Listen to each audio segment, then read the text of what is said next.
Do you know the 80-20 rule?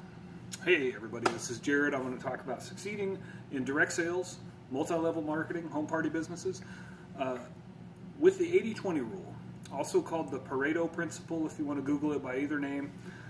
I'll give you a real quick history. I mean, frankly, don't quote me on any of this. I'm not saying I've memorized it all. I just understand the concept.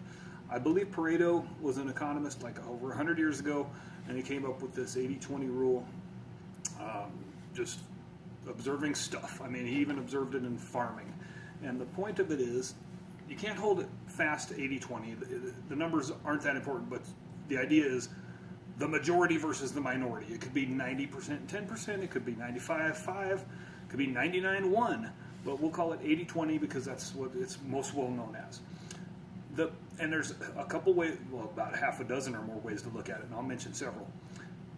In life, let's just talk about sales. We're talking about sales, okay? So in your sales business, you will get 80% of your yield, your profit, your good stuff from 20% of your efforts. And pay attention and you'll see that that's pretty close to accurate. And what that means is you spend, the flip side of it, you spend 80% of your time to get the other 20%, okay? So what do we learn from that? Well, what I learned from that is pay attention to what I'm spending time on that's not working so well and what's working well. And then when I realize, oh, I'm doing that and it's not getting any yield or very little yield, but this over here works well, then I'm going to quit doing that or really cut back on it and do this more. Okay? So I'll let you in on a little secret. For example, I would love it if I get a bunch of YouTube views and people, I'm going to make a little commercial. In fact, let me just do it right now. If you find any benefit from this video, please go to my wife's website. It is buyandsellsense.us. My wife is a Scentsy consultant, and about 2 years ago, we've been doing it since 2012, and I've helped her every step of the way. I don't do everything, but I've helped her quite a bit. About 2 years ago, I quit my job, and I come home, and we do Scentsy together and raise our boys. Never been happier, blah, blah, blah. Anyways, enough about that. What I was getting at, though, I want you to go to the website. You can buy something if you want to, but I'm just asking if you go to the website. Because the more traffic to the website, I manage it, and I put all the content on it and so forth. And the more traffic that gets there, even if you don't buy anything, when people Google it, it comes up more, okay? So go there, but you got to stay there a minute or so. If you go there for 5 seconds and leave, I'd rather you just not go to the website. Google sees that as people that didn't like the website, and so they rank it lower. So if you're going to go there, please stay a minute or so. Click a link, click a couple links if you want to. I'd love it. Okay, so my point was going to be, I'm hoping that by doing these YouTube videos, it will add to my website traffic and eventually sales. Now, I just started doing this recently. It's too early to tell. But so far, I've gotten nothing out of it. Nothing that we could attribute to me doing this. Now, I'm going to have to do it for a while before I'll know. But if I do this for a year and I'm making videos every week and I realize it's not doing anything, eventually I will quit doing this. And there are lots of other factors, but I'll do it for now and see how it works. So 80-20 rule, it says, hey, look at what you're doing and see what's not working and quit doing it, and then see what's working well and do that and duplicate it and do it somewhere else and do more of that. I mean, I could give you 50 examples, but one more quick one. When we started, we stuck a label on every single product we sold. Everything. I think we had stick-on labels for a while and then a little stamp. Certain things we couldn't do, ink stamps, certain things you couldn't do that, so we put a stick-on label. We'd do a home and garden show.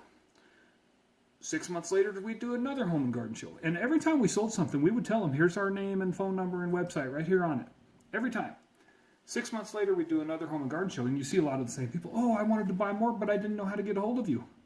Well, we told you where the label was. It's there right on it.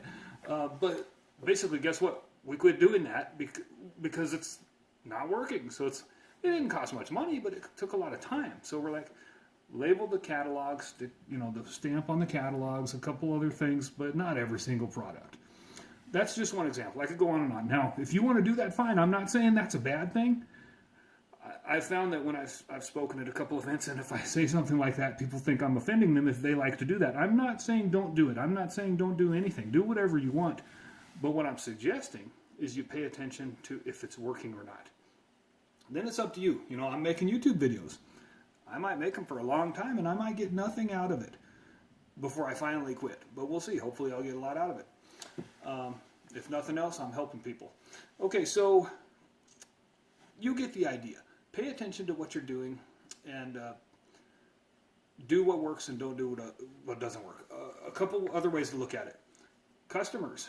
You will get, and this is really true, I almost think it's more like 95-5. We find that you get about 95% of the headaches from about 5% of the customers. So, you know, there's a few customers who are just very unreasonable. And they think because they're spending $40 that you owe them your life. I mean, it's amazing, the things that some people come up with. My wife is the sweetest person you'll ever meet. I may not be. I mean, I think I'm pretty nice with the customers, but I have my limits. My wife, she has her limits, but they're way past mine. She'll tolerate a lot. So it's a good thing she's married to me because I help her. Now, we're never rude or mean. I would never suggest that. I would never suggest you be rude or mean to people. But you have to kind of train them. If you get customers that are unreasonable, you have to. They'll expect from you whatever you let them. Okay, so and this is certain people this is hard for. People want to be a people pleaser and they want to do everything.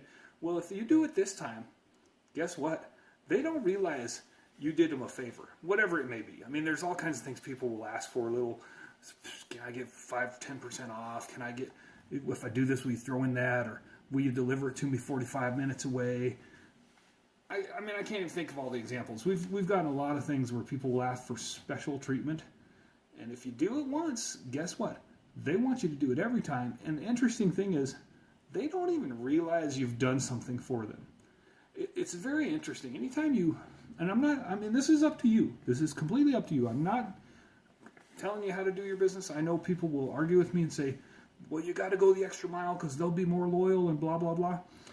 I don't know if I agree with that. But what I found is you go the extra mile, you do extra things for them. They don't even notice it. They don't even appreciate it. They just think it's normal, and they think that now you'll do it for them every time. So just keep that in mind. You get most of your headaches from a very few amount of customers. I might even suggest that you politely fire those customers, or just don't pursue them that hard. I mean, my wife telling me just the other day, there's a lady who is always asking strange things, like every time, and then she'll say, text her, can I get XYZ? And then my wife will reply, yes, here it is. Here's how much it is. And then the lady will disappear. She'll never hear from her again. It's like she has the money today, but not 10 minutes later, and then she doesn't want to buy it. And it's like, so my wife does nothing. She doesn't say, don't ever call me again or don't text me. She just doesn't pursue her. So she answers her first text, and then if the lady disappears and doesn't reply, excuse me, my wife just doesn't pursue her. Now, you handle it however you want. I mean, there could be some people where you need to tell them. I mean, we haven't had that happen. We've never had anybody that we said, don't ever call us again. But, I mean, it could happen. There's some interesting folks out there. Okay, so what else? 80-20 rule. What else? How can you look at it? So you get 80% of your headaches from 20% of your clients, give or take. It can also happen if you have a downline, if you have recruited people. The same concept. Now, I want to help everybody, but, again, they'll do whatever you will do for them, they'll take it. So you have to kind of set boundaries and set expectations with clients and team members. I'm trying to think. I'm sorry. I should have made an outline, but I think you get the idea. There's other ways to look at the 80-20 rule, but they're escaping me right now. Google it. If you want more information, I'm sure there's other YouTube videos about it as well. But I really recommend you think about it. Pay attention to what you're doing. Pay attention to what works and what works well and what works a little bit. And that's the 80-20 rule. Okay. Yep, I'll just mention this one more time. I already did. I couldn't remember, but yeah, I did. If you wouldn't mind going to my wife's website if you haven't clicked off the video already. But it's right there, Buy and Sell Sense. I'll put a link down at the bottom. buyandsellsense.us. You can also check out some of my other videos. You could subscribe. That would be great. Like anything, comment below if you have some topics you'd like me to discuss and give you my opinion. Obviously, there's lots of different people that know more than I do, but this is just opinions. I think they're good, but let me know if you do.